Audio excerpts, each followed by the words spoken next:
So what have you found to be the greatest barrier to success for leaders out there? Yeah, I mean, the greatest barrier to success for leaders and for their people is procrastination. It is this idea that we are distracted, and there's three different types of procrastination, right? So we talk about the first type is classic procrastination, which is the one we all think of. So that's consciously delaying what I know I should be doing. I know I should go to the gym. I'm choosing not to go. I know I should pay the bills. I'm choosing not to do it. And we all have been familiar with that from the time we were kids, like doing homework.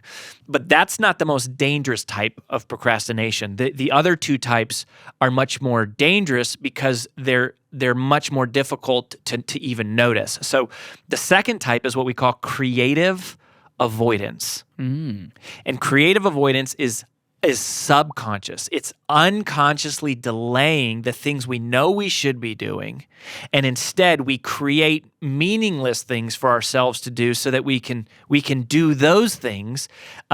That it's really a defense mechanism to avoid the stuff we need to do, but we still feel productive because we're completing insignificant or like trivial things.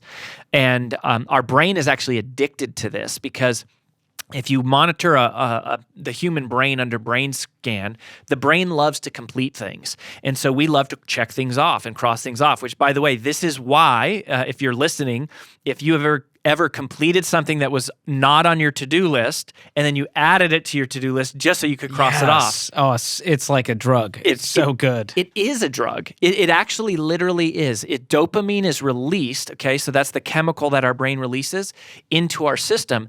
And we are literally addicted to accomplishing the trivial in the same way that you would be addicted to any other type of temptation or indulgence, because it makes you feel good in the short term. But this is a massive, massive problem because success is not related to the volume of tasks we complete. It's related to the significance of them. And very often the way that you as a leader create results in your own life and with your team is by getting them to focus on the few things that really matter and moving the ball forward in those. So that's creative avoidance. Wow. The third one is, to me, the most fascinating of the three. It's what we call priority dilution. And the reason this is so interesting is because priority dilution affects the very people who you wouldn't think to be procrastinators.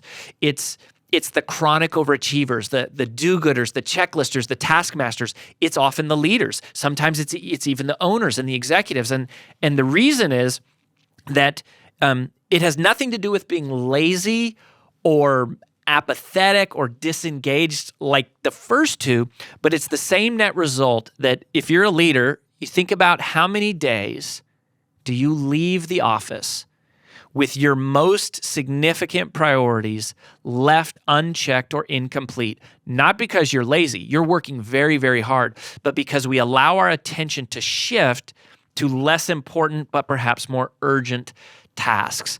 While somebody struggling with creative avoidance is living a life that would be characterized as a constant state of distraction, somebody struggling with priority dilution would be characterized in a word as a constant state of interruption.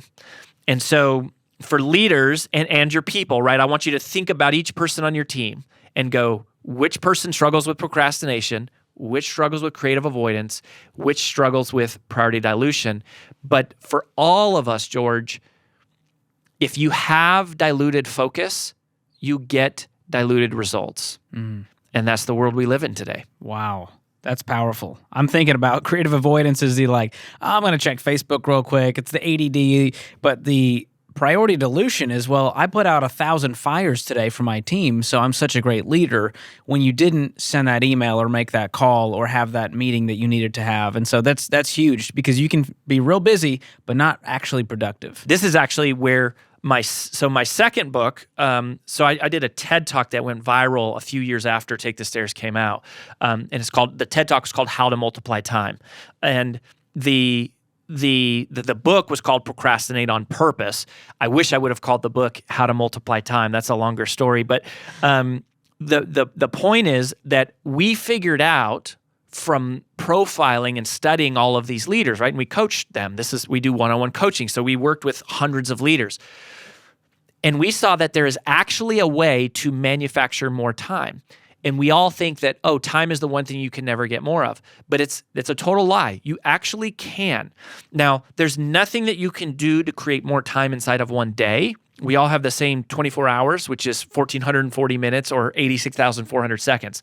But the way that you multiply time is by spending time today. You invest time today into things that will create more time tomorrow. You spend time on things today that will create more time tomorrow. But if you're constantly living in priority dilution or creative avoidance, you're just dealing with urgent interruptions, fires, and distractions, which was kind of the conversation of take the stairs, and you're not building the significant long-term things that will create time tomorrow, which is like procrastinating on purpose.